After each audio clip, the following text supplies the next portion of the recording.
जय हिंद। पिछला वीडियो जो है मतलब बना जो रहे थे उसमें लाइट कट गया था, तो हम लोग जो है रूनी सैदपुर प्रखंड है एक सीतामढ़ी के ज़िला के, वहीं पर जो है हम यहाँ मेरा जो है प्लेस है।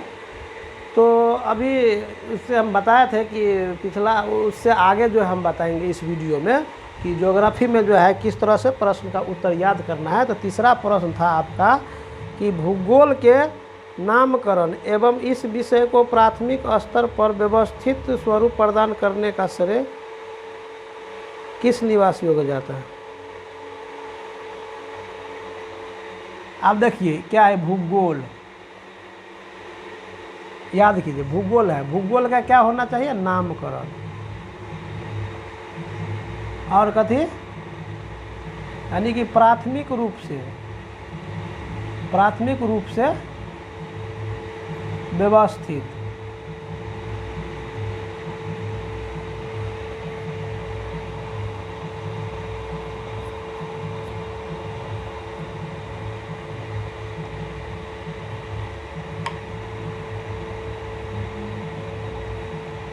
देखिए नामकरण और प्राथमिक स्तर से व्यवस्थित, ठीक है, क्या है व्यवस्थित।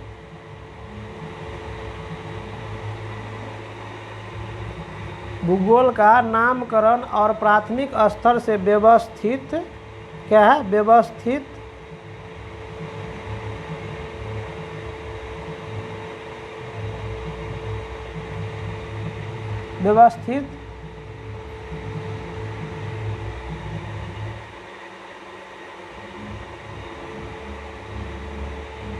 किस देश को जाता है।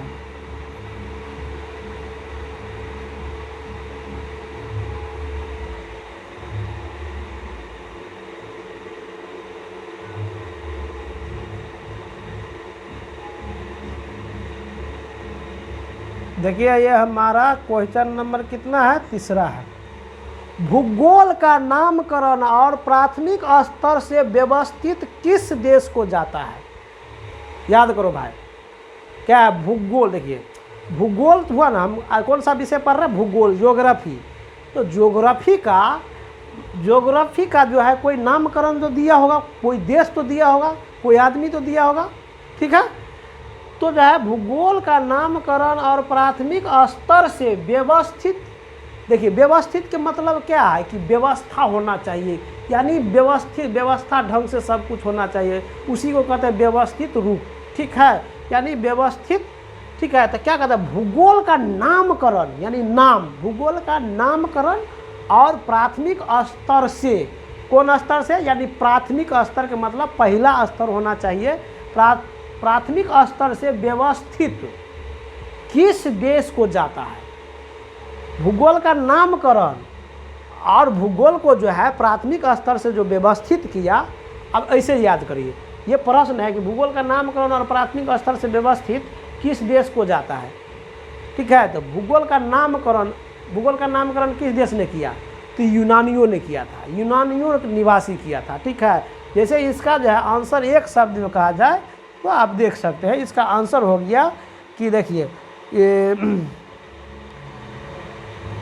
यूनान के निवासियों को जाता है, ठीक है, यूनान के निवासियों को जाता है। किसको जाता है, तो भूगोल का जो है नामकरण और प्राथमिक स्तर से जो है व्यवस्थित जो है भूगोल, यूनान के जो है निवासी लोग जो है ना, उसका श्रेय जाता है, उसी का योगदान है, ठीक है। किसका योगदान है, यूनान के निवासियों का योगदान है, जो भूगोल का नामकरण किया और प्राथमिक स्तर से उसको जो है व्यवस्था किया, ठीक है। कौन स्तर से, प्राथमिक स्तर से क्या किया, व्यवस्थित ढंग से किया। इसलिए जो है यहाँ प्रश्न होता है कि भूगोल का नामकरण एवं प्राथमिक स्तर, यानी प्राथमिक स्तर से व्यवस्थित किस देश को जाता है, या इस तरह से सवाल आएगा कि भूगोल का नामकरण किस देश ने किया, या भूगोल का जो है नामकरण किस देश का श्रेय है, ठीक है। तो आप इस तरह से इसका उत्तर क्या होगा, सीधे यूनान के निवासियों ने, आज यूनान के निवासियों ने कि आज हम भूगोल जो पढ़ रहे हैं, क्या पढ़ रहे हैं, भूगोल। तो भूगोल जो पढ़ रहे हैं, तो भूगोल जो है क्यों पढ़ रहे हैं क्योंकि यूनान के निवासियों ने जो है भूगोल का नामकरण दिया और उस भूगोल को जो है व्यवस्था ढंग से जो है उसको सजा करके प्रकाशित किया है, जिसको आज हम लोग पढ़ करके विभिन्न परीक्षाओं में उसका उत्तर देते हैं। तो यह भूगोल का नामकरण और प्राथमिक स्तर से व्यवस्थित किस देश को जाता है? तो यूनानियों निवासियों को जाता है। किसको जाता है? यूनानियों निवासियों। किस देश को? यूनान देश को। ठीक है, याद होगा। चलिए प्रश्न नंबर 4 में चलेंगे। कितना में? 4 नंबर में। 4 नंबर में आपका प्रश्न आता है,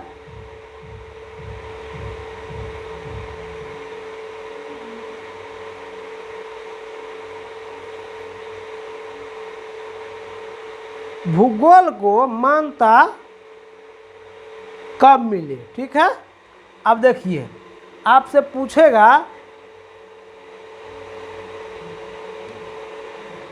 पूछेगा कि भूगोल का मान्यता कब प्राप्त हुआ?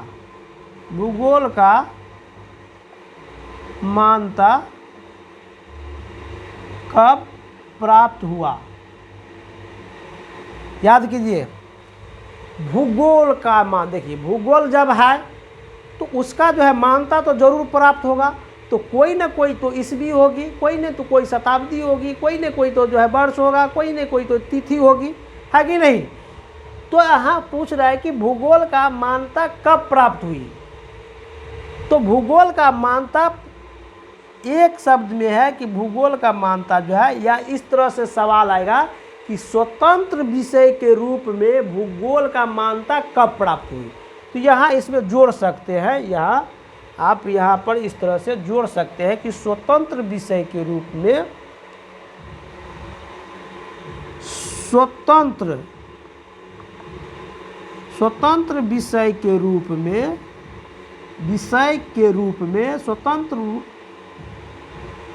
विषय के रूप में, किसके रूप में? स्वतंत्र विषय के रूप में भूगोल शब्द का क्या है? स्वतंत्र विषय के रूप में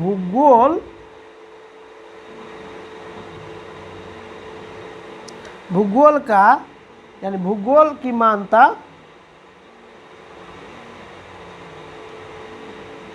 स्वतंत्र विषय के रूप में भूगोल का मान्यता कब मिला?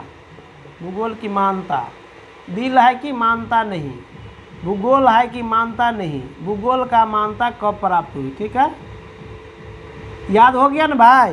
अगर नहीं हम इतना मतलब बोलते हैं तो आपको याद होना चाहिए। सुनिए गौर से, स्वतंत्र विषय के रूप में, किसके रूप में? स्वतंत्र विषय के रूप में भूगोल शब्द की मान्यता कब प्राप्त हुई? स्वतंत्र विषय के रूप में, यानी कि स्वतंत्र के मतलब क्या? आज़ाद, यानी कि स्वतंत्र के मतलब क्या है? हर चीज़ से वो आज़ाद, यानी कि स्वतंत्र विषय के रूप में भूगोल शब्द की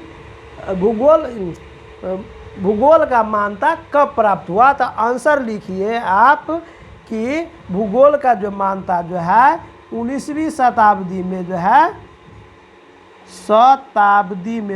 19वीं शताब्दी में मान्यता मिली। भूगोल शब्द का प्रयोग किस कब मान्यता प्राप्त मिली थी? तो 19वीं शताब्दी में। किस शताब्दी में? 19वीं शताब्दी में। ठीक है, 19वीं शताब्दी में मान्यता मिली। ठीक है, अब देखिए हम क्या बोले थे कि प्रश्न में ही उत्तर है, तो यहाँ तक तो बोल सकते हैं स्वतंत्र विषय के रूप में भूगोल का मान्यता 19वीं शताब्दी में मिली। प्रश्न न सब हो गया। देखिए स्वतंत्र विषय के रूप में भूगोल का मान्यता कब प्राप्त हुआ? तो कबे ने वो क्वेश्चन में आ गया, बाकी तो यह न होगा। स्वतंत्र विषय के रूप में भूगोल का मान्यता 19वीं शताब्दी में मिली। याद हुआ? अब याद कीजिए, भूगोल सर्वप्रथम भूगोल का प्रयोग किसने किया था? इरेटोस्थनीज ने। उसके बाद भूगोल जो है कितने शब्दों से मिलकर बना है? तो 2 शब्दों से मिलकर बना है, भू और गोल। भू का मतलब हो गया पृथ्वी, और गोल का मतलब हो गया वर्णन, यानी पृथ्वी का वर्णन करना। उसके बाद जो है आपको पिछले वीडियो में बताया, देख लीजिएगा। अब जो है यहाँ स्वतंत्र विषय के रूप में भूगोल का मान्यता कब प्राप्त हुई? तो 19वीं शताब्दी में हो गया। आपका तीसरा सवाल खत्म हो गया, उसमें दूसरा बता दिए थे जो है, उसके बाद तीसरा ये हो गया और चौथा हो गया। और 5वां प्रश्न जो है आपका आ जाता है कि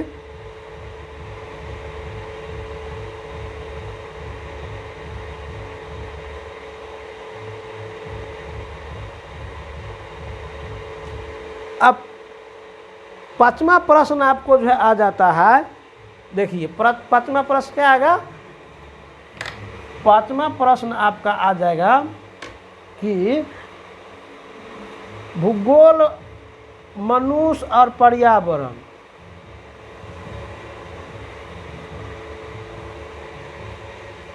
हाँ, मज़ा आएगा कब, जब प्रश्न होगा तब। प्रश्न नंबर 5। अब यह पूछ रहा है कि प्रश्न नंबर आपका जो है पूछ रहा है कि भूगोल,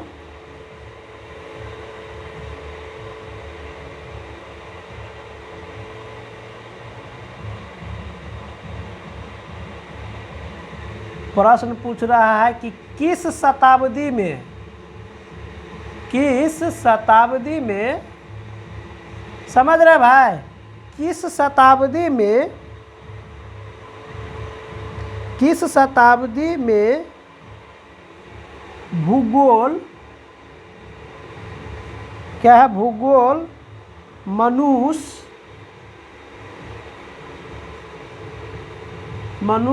और पर्यावरण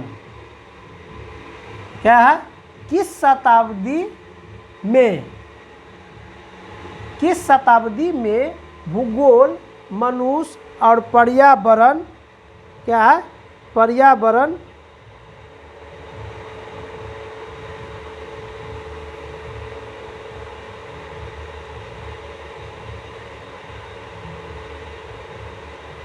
पर्यावरण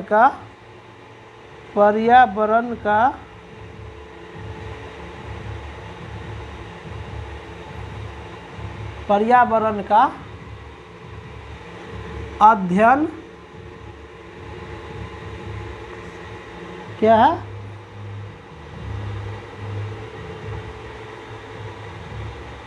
अध्ययन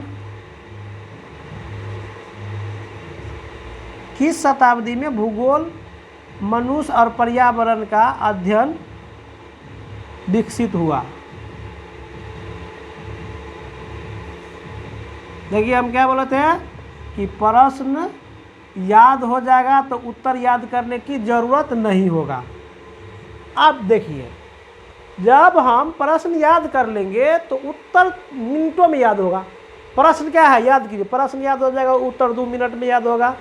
पहला पांचवा प्रश्न क्या है कि किस शताब्दी में, किस शताब्दी में, किस शताब्दी में भूगोल क्या है, किस शताब्दी में, याद कीजिए, माइंड बस, किस शताब्दी में, किस शताब्दी में भूगोल और भूगोल और भूगोल क्या है, भूगोल और भूगोल और, याद कीजिए, भूगोल और पर्यावरण, ठीक है ना, जिसको वातावरण भी बोल सकते हैं। तो क्या है, किस शताब्दी में भूगोल, मनुष्य और पर्यावरण का अध्ययन विकसित हुआ, यानी मनुष्य और पर्यावरण के जो बीच है, जो संबंध है, उसका अध्ययन किस शताब्दी में हुआ। मनुष्य पर्यावरण का संबंध किस शताब्दी में अध्ययन किया गया, तो एक शब्द में उत्तर है 20वीं शताब्दी में। कितने शताब्दी में, 20वीं शताब्दी में। कितने शताब्दी में, 20वीं शताब्दी में। तो आपको याद हुआ, याद हो गया, किस शताब्दी में भूगोल जो है मनुष्य और पर्यावरण का संबंध विकसित हुआ। आप वहाँ प्रश्न लिख रहे, पर्यावरण का अध्ययन विकसित हुआ या पर्यावरण का संबंध का अध्ययन विकसित हुआ, ठीक है। तो आपको एक शब्द में है 20वीं शताब्दी में, यानी कि 19वीं शताब्दी में जो है भूगोल का क्या हुआ, नामकरण हुआ और व्यवस्थित रूप से जो है उसका जो है क्या किया था, उसको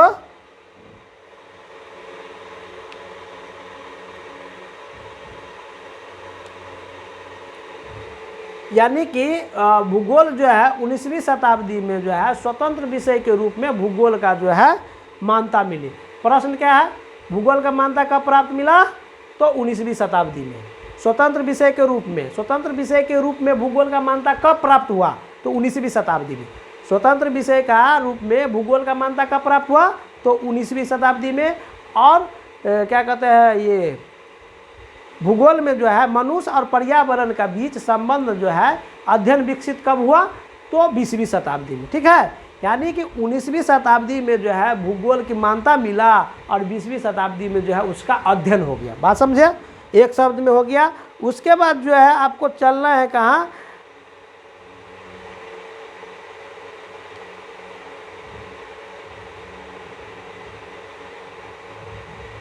अब 20वीं शताब्दी में जब ये हुआ तब यहाँ पर क्या कर दिया कि दो विचारधारा उभर के आया। 20वीं शताब्दी के जो है में क्या हुआ कि वहाँ पर दो विचारधारा आया, यानी कि दो मुख्य रूप से विचार आया, तो उसको क्या किया, प्रकाशित किया। तो कौन जो है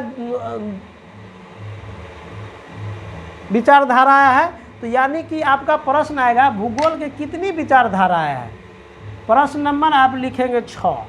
क्या लिखेंगे, प्रश्न नंबर 6, भूगोल की कितनी विचारधाराएं हैं। भूगोल का कितनी विचारधारा है, धाराएं हैं, तो एक शब्द में लिखेंगे भूगोल की विचारधाराएं हो गया 2। कितना, 2, यानी कि 2। अब भूगोल की कितनी विचारधाराएं हैं, भूगोल के प्रश्न क्या है, भूगोल की कितनी विचारधारा है, प्रश्न याद कीजिए, भूगोल की कितनी विचारधारा है, भूगोल की कितनी विचारधारा है, भूगोल की कितनी विचारधारा है, भूगोल की कितनी विचारधारा है, 2। भूगोल की कितनी विचारधारा, 2। भूगोल की कितनी विचारधारा, 2। भूगोल की कितनी विचारधारा है, 2। इस तरह से याद करेंगे तो आपको लिखने की जरूरत है। कॉपी पर भी लिखने के लिए कहाँ लिखना है, यहाँ लिखना है। यहाँ जब लिखा जाएगा तो कोई आपको रोक नहीं सकता प्रत्येक एग्जाम में सक्सेसफुल होने से। इसलिए मैं डियर फ्रेंड, जितने स्टूडेंट हैं, जितने भी जो है छात्र छात्राएं हैं, इसको दिमाग में सेट करना है कि हमको पढ़ना है। अब एक चीज़ याद रखिएगा कि आप जब तक जोर से नहीं पढ़ेंगे तब तक आपका दिमाग ये कैच नहीं करेगा। इसलिए आप जो भी पढ़ते हैं अपने घर में, तो आप जो है सेल्फ स्टडी करते हैं तो आप उसको जोर से पढ़िए। क्या है, जोर से पढ़ने से क्या होगा कि आपका जो है ब्रेन जो है तुरंत कैच करेगा और वो आपको याद दिलाएगा और वो भूलाएगा नहीं। इसलिए माय डियर फ्रेंड, जब आप दूसरा चीज़ जो है, जब भी कोई भी चीज़ काम करते हैं तो एकाग्रता से जो है आप क्या करिए, उसको सुनिए कि क्या बोल रहे हैं, एकदम इसको सुनाइए। जब ये सुनेगा तो ये भूलेगा नहीं। इसलिए माय डियर फ्रेंड, इसको सुनाइए। और ये सुनता कब है, जब आप जिस चीज़ को देखते हैं और वो देख रहे हैं, वो उसका इशारा देखिए, क्योंकि इशारा जब आपको ध्यान रहेगा तो आपका माइंड जल्दी कैप करेगा। इसीलिए कोई भी चीज़ याद कीजिए तो चित्र बना के याद कीजिएगा, तो चित्र को जो है दिमाग पहले कैच करता है। तो इसलिए आप चित्र बना के, यहाँ हम 2 चित्र दे दिए कि एक जो है ये है 2, तो 2 विचारधारा क्या पूछ देगा प्रश्न जो है। अब इसी में जो है भूगोल की कितनी विचारधारा है, तो याद करने की जरूरत है भाई। 2 विचारधारा है, सॉरी, तो दो विचारधारा कौन है, तो एक हो गया आपका संभव। चलिए आपका प्रश्न नंबर लिखिए 6 में से एक 7। भूगोल के कितनी विचारधारा है, 2। भूगोल के कितनी विचारधारा है, 2। आपको एक एक ऐसे याद करना है, ठीक है। भूगोल के कितनी विचारधारा है, 2। और 7 नंबर में लिखिए भूगोल की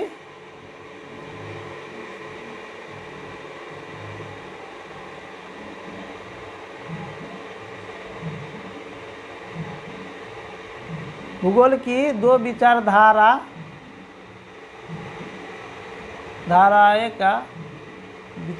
का नाम बताइए। विचारधाराएं, भूगोल की 2 विचारधाराएं की नाम बताइए, ठीक है। प्रश्न क्या आ गया कि भूगोल की 2 विचारधाराएं की नाम बताइए। तो प्रश्न में उत्तर याद है ना कि भूगोल की कितनी विचारधारा है, तो 2। यहाँ क्या पूछ रहा है, भूगोल की 2 विचारधारा। यहाँ से भी स्पष्ट हो गया भाई, भूगोल के कितना 2 ही विचारधारा है कि नहीं। भूगोल के कितने 2 विचारधारा है, 2। कौन कौन, तो एक का नाम है भूगोल का कहा 2 विचारधारा है, 2 बेटा है, जिसका नाम एगो को रख दिया भाई संभववाद। कौन वाद, संभववाद। दूसरा का नाम रख दिया निश्चयवाद। कौन वाद, निश्चयवाद। एक मिनट,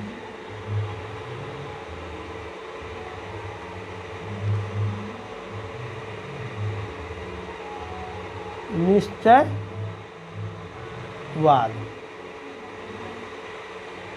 संभववाद और निश्चयवाद, याद हुआ, संभववाद और निश्चयवाद। अब आपका सवाल छठा नंबर सवाल क्या था कि भूगोल की कितनी विचारधारा है? भूगोल की कितनी विचारधारा है? 2। कौन कौन? संभववाद और निश्चयवाद। संभववाद, निश्चयवाद, संभववाद, निश्चयवाद, संभववाद, निश्चयवाद।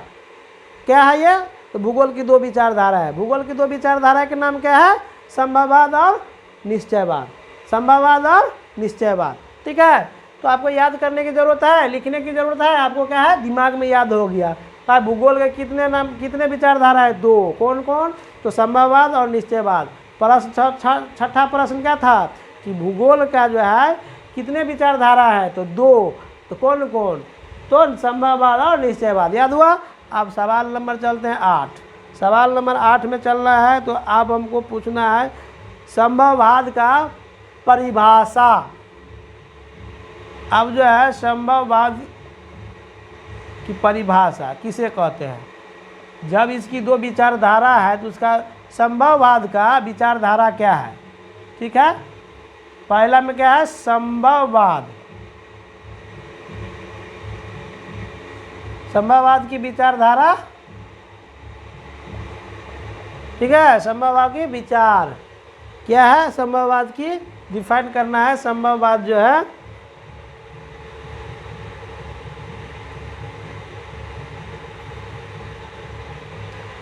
तो संभववाद में जो है आपको जो है ना इसका परिभाषा हम आपको लिखा देते हैं, जो जैसे कि यहाँ पर देख सकते हैं। संभववाद की परिभाषा लिखिए। इसके अनुसार जो है मनुष्य अपने पर्यावरण में परिवर्तन करने में समर्थ है। संभववाद के मतलब क्या है कि समर्थ है तथा वह प्रकृति अनेक संभावनाओं को अपनी इच्छा के अनुसार प्रयोग कर सकता है।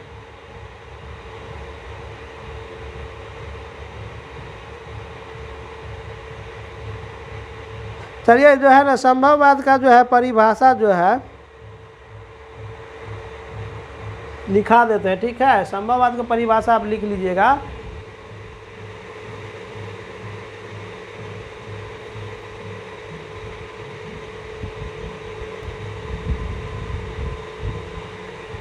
अब देखिए संभववाद और निश्चयवाद, ठीक है, संभववाद और निश्चयवाद। तो संभववाद कहा कि भाई संभववाद में लिखा कि मनुष्य अपने पर्यावरण में परिवर्तन करने में समर्थ है। संभववाद कहा, देखिए भूगोल के कितनी विचारधारा? 2 विचारधारा। तो पहला विचारधारा क्या है? संभववाद। तो संभववाद विचारधारा में कहा कि मनुष्य जो है अपनी और पर्यावरण में जो है समर्थ है, मतलब परिवर्तन करने में क्या है? समर्थ है। क्या है? मनुष्य अपने पर्यावरण में परिवर्तन करने में समर्थ है। याद हुआ कि नहीं हुआ? होना चाहिए, ऐसे याद कीजिए। देखिए दिमाग में सेट करना है कि भूगोल के 2 विचारधारा है, एक तो संभववाद और दूसरा जो है निश्चयवाद। तो संभववाद कहा कि मनुष्य अपने पर्यावरण में परिवर्तन करने में समर्थ है। क्या? समर्थ है। मनुष्य अपने पर्यावरण में यानी अपने वातावरण में परिवर्तन करने में समर्थ है। याद करने की जरूरत है। और अपनी इच्छा, मतलब देखिए समझने की बात क्या है कि अपनी इच्छा के अनुसार उपयोग कर सकता है। इस विचारधारा के समर्थक है भूगोलवेत्ता वाइडिल लाब्लास और फैब्रे। वाइडल क्या है? वाइडल डी ला ब्लास और फैब्रे। याद हुआ तो बताइए। संभववाद में क्या लिखा है? संभववाद में लिखा है कि मनुष्य अपने पर्यावरण में परिवर्तन करने में यानी कि अपने वातावरण में यानी अपने वातावरण को परिवर्तन करने में समर्थ है। ठीक है। और अपनी इच्छा के अनुसार मनुष्य अपनी इच्छा के अनुसार उपयोग कर सकता है। मनुष्य अपनी संभावनाओं यानी कि संभावनाओं की इच्छा के अनुसार समर्थक उपयोग कर सकता है। इसीलिए जो है अपनी इच्छा के अनुसार वो क्या कर सकता है, उपयोग कर सकता है। इस विचारधारा के समर्थक, अब देखिए ये संभववाद के समर्थक कोई भूगोलवेत्ता होगा, उसका नाम क्या है। तो बने रहिए वीडियो में। यदि आप नए हैं तो चैनल को लाइक और सब्सक्राइब कीजिए ताकि आपका जो वीडियो में बता रहे हो वो याद हो जाए और भूलेंगे नहीं, समझे my dear friend. Okay, follow up. क्या है कि मनुष्य अपने, देखिए संभववाद में क्या कहा कि मनुष्य अपने पर्यावरण में या पर्यावरण बोलिए या वातावरण बोलिए, अपने पर्यावरण में या वातावरण में परिवर्तन करने में क्या है, समर्थ है और अपनी इच्छाओं का उपयोग कर सकता है। ठीक है, अपनी इच्छाओं का जो है उपयोग कर सकता है। क्या है, अपनी इच्छा के अनुसार उपयोग कर सकता है। अपनी इच्छा के अनुसार क्या कर सकता है, उपयोग कर सकता है। इस विचारधारा के समर्थक है, इस विचारधारा के समर्थक है, इस विचारधारा के समर्थक है भूगोलवेत्ता। क्या है, भूगोलवेत्ता। यानी कि इस विचारधारा के जो है कोई न कोई समर्थक होगा, जो कोई राइटर होगा, कोई लेखक होगा कि नहीं। तो इस विचारधारा के जो है संभववाद जो है, संभववाद का जो है भूगोलवेत्ता कौन है, वाइडल। क्या है, वाइडल। वाइडल क्या है, देखिए ऐसे लिखिए, वाई वन ड अल है ना, वाइडल। और उसके बाद क्या, डी अल्लाह है।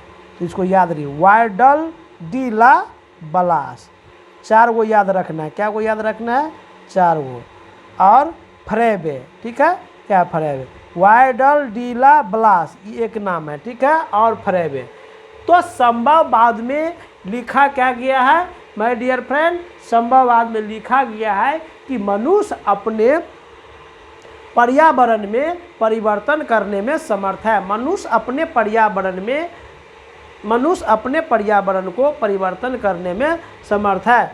मनुष्य अपने पर्यावरण में परिवर्तन करने में समर्थ है और अपनी इच्छाओं के अनुसार, अपनी संभववाद इच्छाओं के अनुसार उपयोग कर सकता है। इस विचारधारा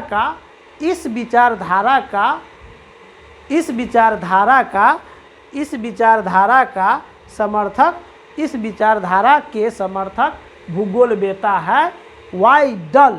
वाइडल ढीला पढ़िए, ऐसे याद रहे, वाइडल ढीला यानी वायर ढीला, वाइडल ढीला ब्लास और फ्रेबे। ठीक है ना, फ्रेबे ऐसा नाम रहता है, बताइए याद रहेगा। इसको ऐसे याद रखिए कि वाइडल ढीला ब्लास, वाइडल ढीला ब्लास, वाइडल ढीला ब्लास फ्रेबे, वाइडल ढीला ब्लास और फ्रेबे, वाइडल ढीला ब्लास और फ्रेबे, वाइडल ढीला फ्लास फ्रेबे। ठीक है ना, याद रहे। तो संभववाद में क्या लिखा है my dear friend, comments box में लिखिए।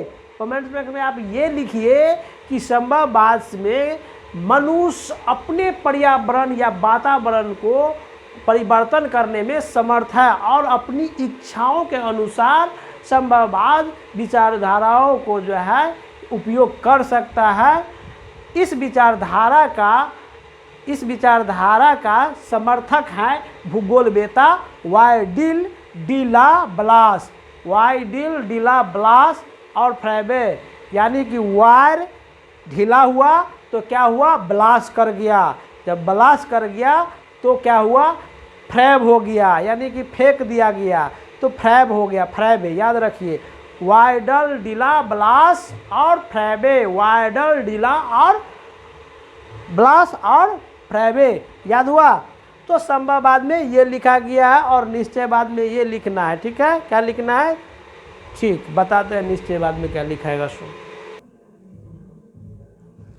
देखिए, निश्चयवाद से जो है ना, संभववाद और निश्चयवाद, देखिए संभववाद में क्या था कि मनुष्य को जो है, मनुष्य अपने पर्यावरण या वातावरण को परिवर्तन करने में समर्थ था और अपनी इच्छाओं के अनुसार जो है संभववाद विचारधाराओं को जो है उपयोग कर सकता है, ठीक है। लेकिन यहाँ उल्टा है, उल्टा ये है कि यहाँ मनुष्य के सारे काम पर्यावरण द्वारा निर्धारित होते हैं। वहाँ मनुष्य अपना पर्यावरण को परिवर्तन कर सकता था, वहाँ पर संभववाद में जो है मनुष्य के हाथ में है, और यहाँ पर जो है निश्चयवाद में मनुष्य के हाथ में नहीं है। कहने का मतलब यह है कि मनुष्य के सारे काम पर्यावरण द्वारा निर्धारित होते हैं। यानी कि निश्चयवाद में लिखा है कि मनुष्य का सारा काम जो है, मनुष्य का सारा काम जो है क्या है, मनुष्य का सारा काम क्या है, पर्यावरण द्वारा निर्धारित किया जाता है। कि यानी कि पर्यावरण आपको जैसा कहेगा वैसे करना होगा, यानी कि पर्यावरण आपको निर्धारित करेगा। और संभववाद में क्या था कि मनुष्य जो है पर्यावरण को जो है परिवर्तन करता था। अब यहाँ और मनुष्य को अपनी इच्छाओं के अनुसार उपयोग नहीं कर सकती है। इसमें लिखा गया है कि मनुष्य अपनी इच्छाओं के अनुसार उपयोग नहीं कर सकती है, कोई भी चीज़ जो है अपनी इच्छा का, अपनी मनमर्जी का नहीं कर सकता है। लेकिन संभववाद में क्या था कि मनुष्य अपनी इच्छाओं के अनुसार सब कुछ कर सकता है ना। इसका अपोजिट हुआ। वहाँ क्या था कि इस विचारधारा के समर्थन भूगोलवेत्ता था। संभववाद का जो है भूगोलवेत्ता कौन था, संभववाद का जो है भूगोलवेत्ता कौन था, वाइडिल, डिला, ब्लास और फ्रेबे। वाइडल,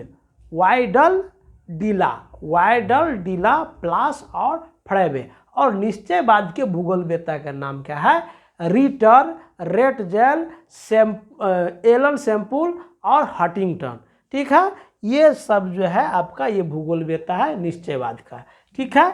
तो ये आपका निश्चयवाद का जो है आपका, यानी कि भूगोल के जो है कितनी विचारधारा है, तो भूगोल के 2 विचारधारा है। कौन कौन है, संभववाद और निश्चयवाद। संभववाद में क्या लिखा गया है, संभववाद कहा कि भाई मनुष्य अपने पर्यावरण को परिवर्तन करने में जो है समर्थन है, और अपनी इच्छाओं के अनुसार यह संभववाद विचारधाराओं को जो है क्या करना है, मतलब उपयोग कर सकता है। और इस विचारधारा का समर्थक भूगोलवेत्ता है वाइडल, डिला, ब्लास और फ्रेबे। और निश्चयवाद का जो है, निश्चयवाद में लिखा गया कि मनुष्य अपने सारे काम को पर्यावरण के द्वारा निर्धारित किया जाएगा, ठीक है। यानी मनुष्य के सारे काम पर्यावरण द्वारा निर्धारित होते हैं। मनुष्य के वहाँ देखिए संभववाद में क्या था, संभववाद में था कि मनुष्य अपने पर्यावरण को परिवर्तन करने में समर्थन है, ठीक है।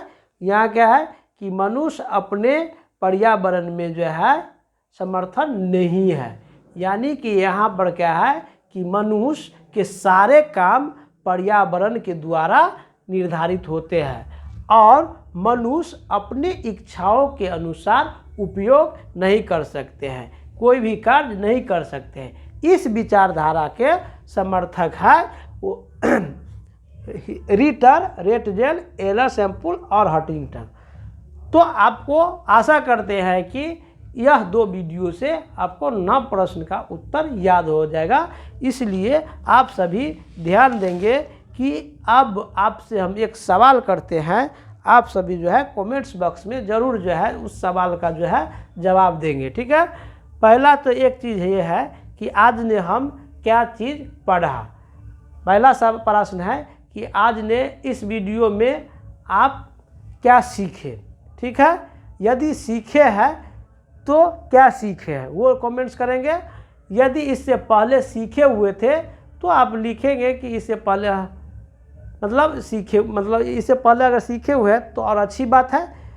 दूसरा चीज़ जो है आप इससे पहले आप सीखे हुए हैं तो जो हम इसमें आपको बताया है, यदि उसमें किसी प्रकार की त्रुटियां हैं तो आप कमेंट्स बॉक्स में उसमें हमको उसमें कहेंगे ऐड करने के लिए, तो उसमें जोड़ करके हम बता दिया जाएगा। क्योंकि आप जोड़ने के काम करेंगे, हम आपको जो है बताने का काम कर रहे हैं। आप लोग उसमें कुछ यदि सीखे हैं तो उसमें आप एक चीज़ देखिए, हर लोगों के माइंड में क्या होता है कि निगेटिव पॉजिटिव, आप जैसा थिंक करेंगे, जैसा सोचेंगे वैसा आप पाएंगे। इसलिए ये भी है कि जैसा आप बोएंगे वैसा आप मतलब काटेंगे, इसलिए जो है आप अच्छा चीज़ बोइएगा तो अच्छा चीज़ काटेंगे, इसलिए आप अच्छा चीज़ पढ़ेंगे तो अच्छा चीज़ आपको नॉलेज मिलेगा। तो आज के वीडियो में यदि आपको लग रहा है कि कोई अच्छा चीज़ बताया है तो ज़रूर जो है आप सब्सक्राइब और लाइक शेयर ज़रूर कीजिएगा, क्योंकि आज का चैप्टर जो है ज्योग्राफी का था। ज्योग्राफी में हम ये कुछ सवाल लाए हैं, क्योंकि अगला जो वीडियो बनेगा उसमें भूगोल का जो है परिभाषा हम बताएंगे। और एक चीज़ और, क्योंकि वीडियो बहुत बड़ा हो जाएगा, ठीक है। तो वीडियो देखने के लिए आप लोगों से बहुत बहुत धन्यवाद। Thank you.